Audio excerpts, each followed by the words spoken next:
Jedním z nejzajímavějších témat, která jsou společná pro většinu náboženství i různé duchovní směry, je myšlenka existence andělů strážných.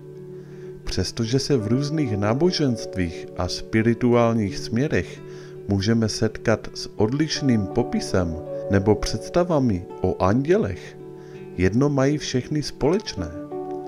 Anděle jsou považováni za zvláštní formu pozitivní životní energie, kterou má každý z nás a která hlídá každý náš krok. Role andělů strážných.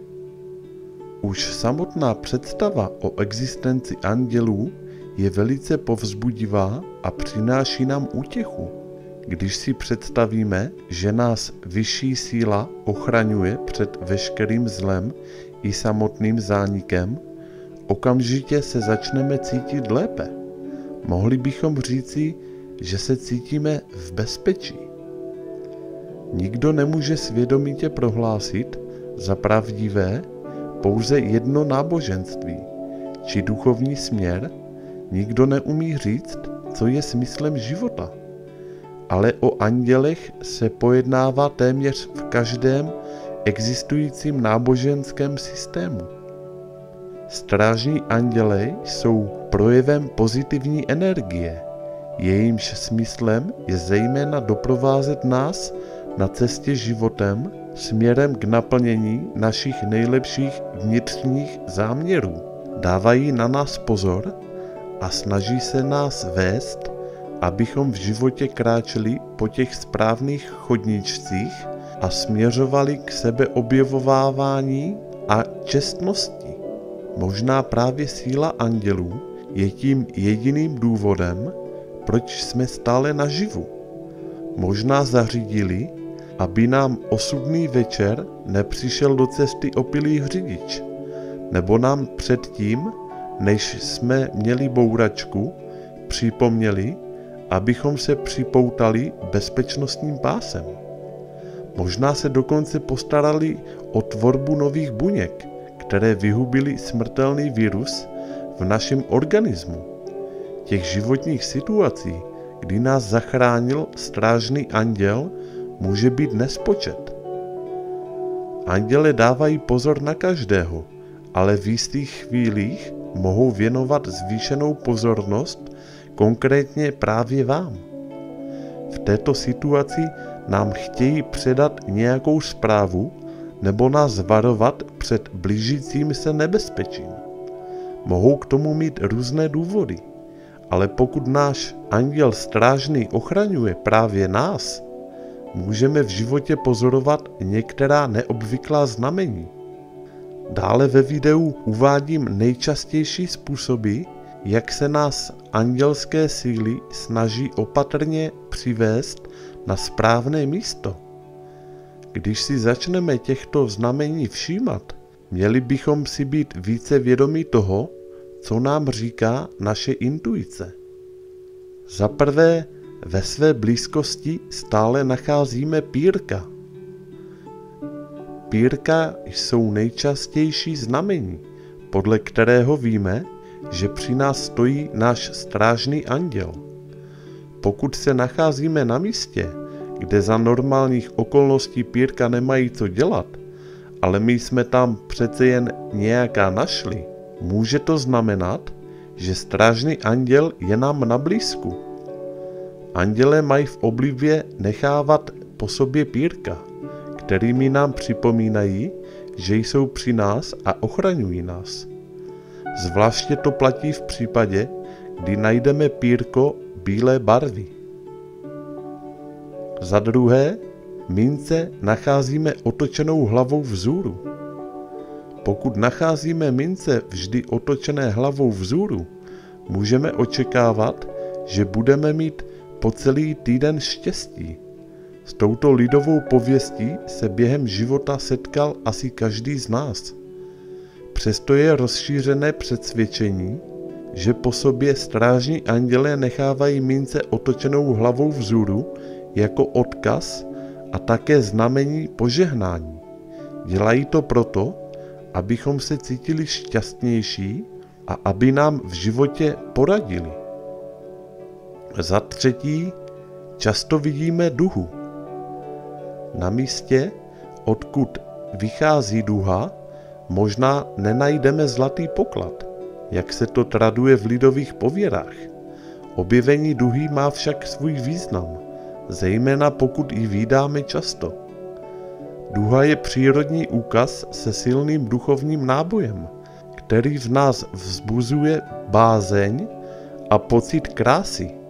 A pokud uvidíme duhu, která se nám ukázala i bez přítomnosti deště, je více než jisté, že je to znamení, které nám seslal anděl strážný. Objevením duhy nám anděle dávají najevo, že jsou nám na blízku a že nejsme sami. Za čtvrté, často zpozorujeme oblaky podivných tvarů. Určitě si vzpomínáte na to, že jste jako malé děti viděli v různě tvarovaných oblacích nejrůznější výjevy, jako třeba zvířata, rostliny, dopravní prostředky nebo různé jiné objekty. Napadlo vás někdy, že oblaky nápadného tvaru mohou být znamením přítomnosti astrálních bytostí, jako třeba andělů? Neobvyklé tvary oblaků, jakož i výrazné obrazce v oblacích, jsou často znakem toho, že na nás dává pozor náš anděl strážný, který se nás snaží vést určitým směrem. Není nic neobvyklého na tom, když v oblacích uvidíme tvar srdce, květu nebo dokonce podobu anděla. Za páté, náhlá změna teploty vnějšího prostředí. Pokud pocítíme v místnosti, kde se právě nacházíme, náhlou a nevysvětlitelnou změnu teploty, znamená to, že strážný anděl je opravdu velmi blízko. Strážní andělé se přemísťují a existují díky frekvencím a vibracím. Jejich přítomnost může ovlivnit způsob, jakým způsobem spolu reagují molekuly vzduchu, což může mít za následek pozorovatelnou změnu teploty vnějšího prostředí, kde se právě nacházíme. V takovém případě buďte velice pozorní, protože strážný anděl vám může chtít říct něco hodně důležitého. Za šesté, máme silný pocit, že se v naší blízkosti někdo nachází. Jedním z nejjasnějších znamení blízkosti strážného anděla je, když máme silný pocit, že nás někdo pozoruje. A stává se to častěji, než bychom si mysleli. Tento pocit je velmi často znamením toho, že na nás dávají pozor naši milovaní zesnulí, nebo dohlížejí na to, abychom pokračovali dál na cestě životem. Pokud jsme v místnosti sami, ale silně pociťujeme přítomnost ještě někoho dalšího, je to jasné znamení, že s námi usiluje navázat spojení. Za sedmé, uslyšíme své jméno. Mnohým z nás se již možná stalo, že jsme kráčeli náměstím a zaslechli, jak někdo velmi zřetelně zavolal naše jméno, a možná více než jednou. Když se tak stane, okamžitě to upoutá naši pozornost. A to je také záměrem andělů. Náš duchovní strážce se tímto způsobem pokouší získat naši okamžitou pozornost.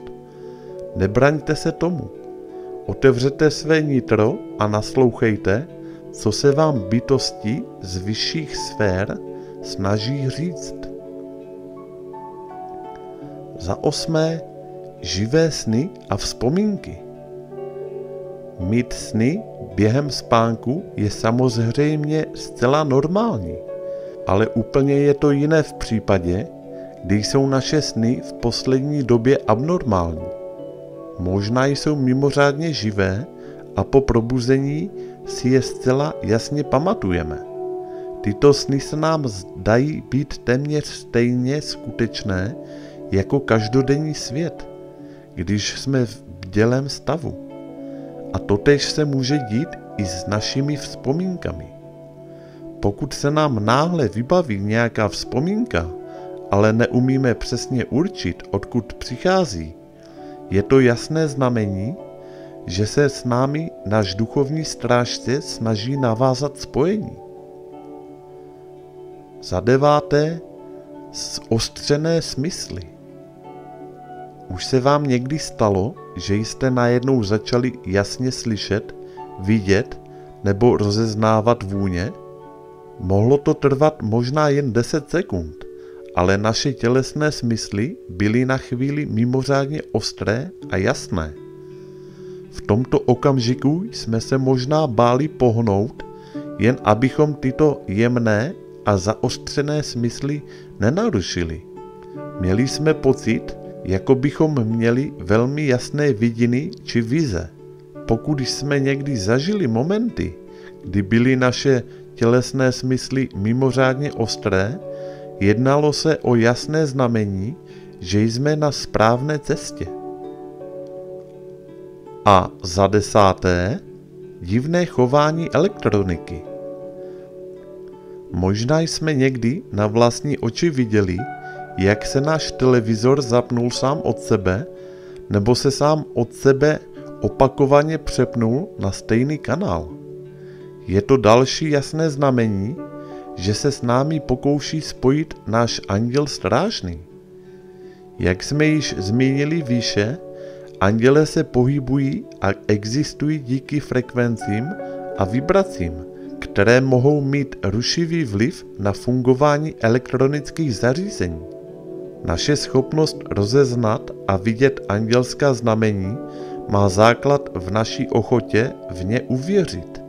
Důležité je proto se zamyslet nad svým strachem, předsudky a pohodlností, které nám nejčastěji brání vidět a pochopit projevy vyšších sfér. Tak a toto byl poslední bod k tomuto videu. Já děkuji za pozornost. Komu se video líbilo, tak díky za like a u dalších videí naslyšenou.